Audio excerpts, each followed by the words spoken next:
I'm going to be talking to Dr. Louise Comeau, who's the Director of Climate Change and Energy Solutions at the Conservation Council of New Brunswick. She's going to be speaking at the Electrifying Canada, What Citizens Want and Need to Accept Change webinar today, and I'll provide a link in the YouTube description for anyone who wants to either register for the webinar or check out the recording afterwards. So welcome to the interview, Louise. Thank you. Happy to be here. Now, you've undertaken surveys and national focus groups on ask Canadians what matters most when it comes to social acceptance of renewable energy and transmission projects. Can you give us just an overview of your research, please? Absolutely. It started with a question, as research often does, and it emerged from an experience here in New Brunswick where we lost two approved wind projects in northern New Brunswick because of community opposition. So I really wanted to understand, of course, it's not the first time it's happened in Ontario and elsewhere. So I really wanted to understand what was behind opposition to projects like this. And so we set out to listen to people through focus groups and then through a national survey. The focus groups brought people together in two province couplets because we're looking at where locations might be for what they call their interties, right? Bringing hydro into Alberta and hydro from Manitoba into Saskatchewan and Newfoundland and Quebec into Nova Scotia and New Brunswick. And what basically came out of that was through this listening exercise, this growing awareness that pretty much everything people were talking about fit within a very coherent set of values around fairness. And so that's what we've been digging into a little bit more deeply through the survey. And we've come out of it with an understanding that there's at least 8 ways people are defining fairness or justice when they think about these projects. Well, that's very interesting. So the folks who might be opposed to wind or solar farm near their community, who might be opposed to a transmission line that goes through their farmland or something like it, maybe their community, again, have values around that. This is not just NIMBYism. They actually have good, solid reasons why, from their point of view, that they're. What are some of the, I guess, the most prevalent values that cause them to take those positions? One of the big ones is that they haven't been consulted. And if they were consulted, that their input didn't influence decisions. One of the big irritants for people is they want to be able to have a say in where projects go. And what normally happens is a project gets approved, a developer shows up, says, isn't this great? You're going to love it. It's going to go right over there. And the decisions are already made. And that's not what people want. So they want standing. And that's called recognition justice, if you will. And they want to have participatory justice, meaning not only do they get to participate, they influence outcomes and they have access to resources to help them participate in full.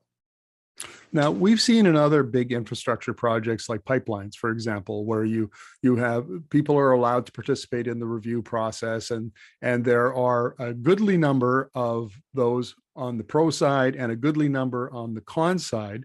So even after, let's assume that for these projects, renewable energy projects we're talking about, you have, the communities are divided, or there's a lot of opposition and support, and so vigorous debate, maybe sometimes even acrimonious, but the fact that people can participate beforehand and have their voices heard, is that what's really at stake here, even if it turns out their side loses? That's the first part. The second part is the real, what we call the distributional side of things. And in that case, people need to know that they are going to receive, in whatever way they define it, we've seen there's at least 6, that there's going to be a distribution of benefits to the community. Sometimes that can be me personally, so they want to know, am I going to save money on my bill? Sometimes it's relative to their stature or effects on me relative to others. For example, am I going to end up with more harm than, say, other people? So people who actually host the project, or it's a little bit closer to their homes. They want to see, is there going to be a community benefit to me personally relative to others? Am I going to have an outcome here that affects poor people more? People are concerned about the vulnerable and so on. And so there's at least getting into the room and influencing decisions, but in the end, they want to be able to negotiate. And you see this very much is the case with First Nations projects that have succeeded. There are negotiated arrangements, equity relationships, funding in the community, relationships with developers that include partnership. And communities are looking for that too. It's not just a First Nations desire, it's, I think, a human desire. I have to note the irony here, Louise, that the objections that you're talking about are ones that First Nations have raised to oil and gas infrastructure for decades. I mean, these are exactly what you're doing is echoing exactly what they've been saying. Yep. And here we have some of the solutions that are being negotiated that actually work come from First Nations support or being involved in some of these projects, maybe in some cases even holding equity or being the proponents of the project. I note the irony. Exactly right. And we've proceeded or progressed on that. We see it in New Brunswick. We've had several successful projects, and they've done exactly all the right things in terms of community benefits and participation. It does take time. It takes relationship and trust building.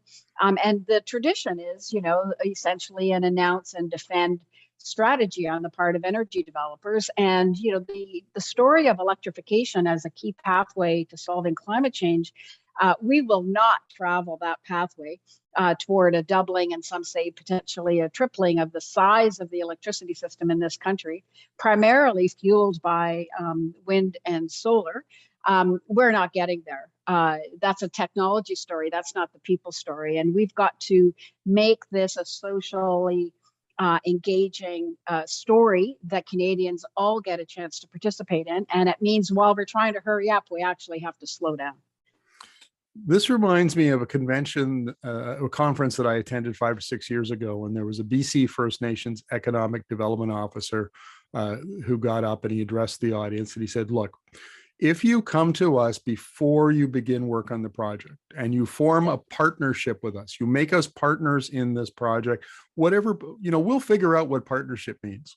Don't worry about that right now, because it'll be different for every project. But you need to come to us first, and then we'll work it out with you. And in the end, if we form the necessary relationships and it's a good project for our community, we'll be good partners for you.